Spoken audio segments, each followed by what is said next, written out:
Monsieur le Président, Madame la Ministre, mes chers collègues, la guerre commerciale que l'Union européenne et les États-Unis se livrent est inversement proportionnelle à leurs relations en tant qu'alliés.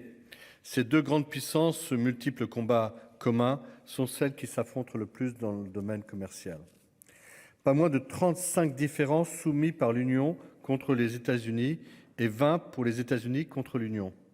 Ils détiennent le record du plus long conflit commercial qu'ait connu l'OMC, 17 ans sur les subventions illégales Airbus-Boeing. Régulièrement, la presse titre sur une nouvelle guerre commerciale entre l'Union européenne et les États-Unis. Cela ne date pas d'hier, cela ne date pas non plus de la présidence Trump. En effet, après 4 années de Trumpisme, les Européens promettaient de développer enfin leur souveraineté pour ne plus avoir à subir les choix politiques américains. Le continent semblait se réveiller. N'oublions pas le plan Next Generation de l'Union européenne de plus de 670 milliards d'euros. Force est de constater que nos luttes commerciales avant Trump perdurent après lui. Bien naïf celui qui pensait le contraire.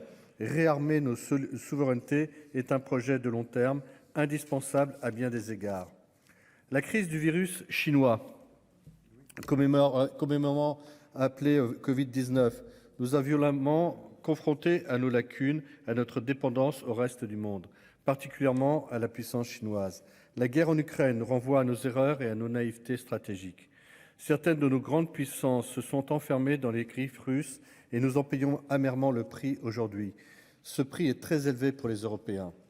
La crise énergétique actuelle risque fortement de déboucher sur un choc de compétitivité et une crise plus durable en Europe. Ceci peut s'aggraver du fait des dernières mesures protectionnistes des États-Unis.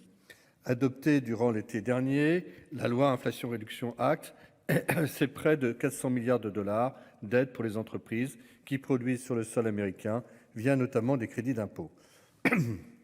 Les États-Unis se donnent 10 ans pour réduire leurs émissions de gaz à effet de serre de 50%. Cela passe par de l'hydrogène vert, les batteries, le solaire, l'éolien, la rénovation énergétique des bâtiments, les véhicules électriques et bien d'autres. Liste au goût de déjà-vu de notre côté de l'Atlantique, bien plus avancée sur ces sujets. Si la compétition mondiale se concentre sur les technologies propres, vous l'avez dit, Madame la Ministre, eh bien tant mieux. Mais créons pour cela une émulation autour de ces sujets. C'est bien sûr l'avenir de la planète. Là où je suis moins d'accord, c'est sur les conséquences pour nous, Européens, si nous ne réagissons pas. La menace principale qui a été brandée par les États-Unis, c'est celle d'une délocalisation de nos entreprises vers les États-Unis. Les difficultés internationales et le protectionnisme américain ne doivent pas nous plonger dans une crise d'ampleur. Il est inacceptable que l'Union européenne soit perpétuellement la variable d'ajustement dans les conflits, quels qu'ils soient. Nous devons prendre en main notre destin. Et me vient une petite pensée auquel j'associe le président Larcher. Lorsque nous avons eu cette ouverture avec l'Iran, nous avions signé plusieurs milliards de dollars d'accords et de contrats avec l'Iran qui ont été malheureusement détruits après, en 2018 par M. Trump.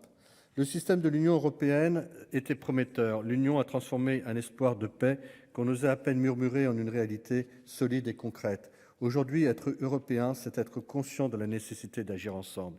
Nous devons nous protéger en toute indépendance.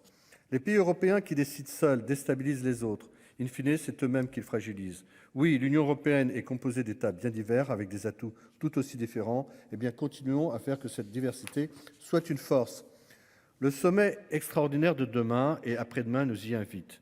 Après les derniers conseils européens, nous sommes aujourd'hui inquiets quant à notre capacité à trouver une solution commune. Tout en saluant la feuille de route pour le renforcement de la politique industrielle, je relève que nos difficultés à trouver des accords sont réelles. Arrêtons de prêter le flanc aux autres puissances étrangères qui s'en serviront. Alors à la question « Quelle réponse européenne ?»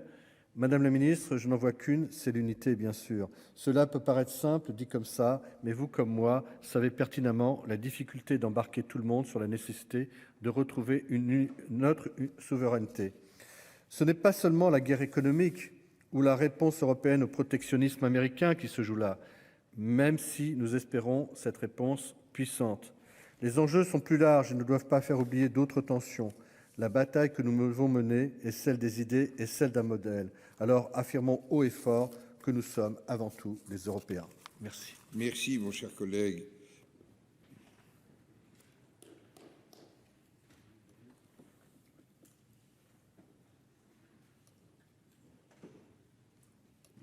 Madame la ministre. Merci Monsieur le Président. Merci Monsieur le sénateur Guérian, Mesdames et Messieurs les sénateurs. Vous me donnez l'opportunité de parler effectivement du développement de la stratégie de souveraineté européenne qui s'est mise en place, il faut bien le dire, face aux deux chocs à la fois, comme vous le soulignez, du Covid et de l'invasion de l'Ukraine par la Russie.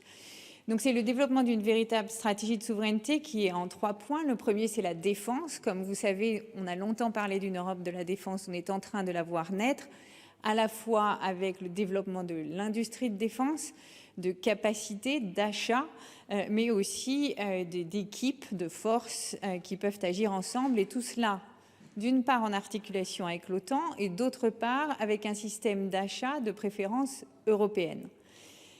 Le deuxième élément de cette stratégie de souveraineté, c'est bien sûr l'autonomie et la souveraineté énergétique et industrielle. Industrielle, je viens de dire, c'est 3 points précis, les finances, les talents et les secteurs stratégiques. Nous avons maintenant des aides qui sont très ciblées et des choix faits où nous devons accélérer. Sur l'énergie, comme vous le savez, nous sommes en train de sortir du gaz russe. La consommation a baissé 2 fois plus qu'attendu cet hiver. Nous avons diversifié les sources. Nous faisons une plateforme d'achat commun et une réforme du marché de l'électricité. Et le dernier point de cette souveraineté, après défense, énergie, industrie, je crois, c'est l'influence dont nous témoignons à travers le soutien d'une Europe unie à l'Ukraine, militaire, financier, humanitaire, mais aussi le développement de la communauté politique européenne lancée par le président l'année dernière et dont la première réunion a eu lieu à Prague en octobre dernier. La seconde sera en Moldavie en juin, avec des projets concrets qui nous permettront d'ancrer tous ces pays à la frontière de l'Union européenne du côté de notre modèle. Je vous remercie. Merci Madame la Ministre. Je vais appeler notre collègue Jacques Fernic pour le groupe écologiste Solidarité et